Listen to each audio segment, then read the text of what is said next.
ওটা তাদের জন্য যারা আমাকে বলে যে মানে আমার বিশেষ করে আমার বন্ধুরা যারা আমাকে বলে যে আন্টি ছাড়া তো তোর কোনো ভিডিওতে মানে তেমন হয় না, আন্টি মেন।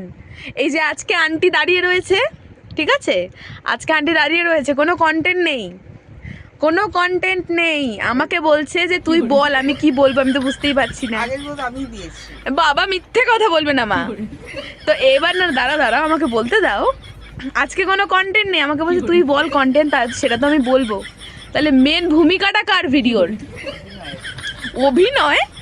বাবা তুমি তো না না না তুমি এরম অভিনয় রোজ করছো, মানে যেসব ভিডিও আমি করি সেই সব কথা তুমি আমাকে রোজ শোনাও, তো সেই জন্য তোমার এটার জন্য কোনো আলাদা ক্রেডিট নেই, ঠিক আছে? সবাই তো জানে না, তুই একা শুনিস, সবাইকে জনসাধারণকে বাবা শোনো আমি মেনে নেবো যদি এই ভিডিওটাতে ভালো ভিউজ আসে, তাহলে আমি মেনে নেবো যে ঠিক আছে যে আমি কন্টেন্ট মানে আমি কিছু না স্ক্রিপ্ট না লিখলেও তাও তোমার মুখ দেখালেই ভিডিও ভাইরাল হয়, আমি এটা মেনে নেবো আজকে, যদি এটাতে হয়। সবাই জানে আমি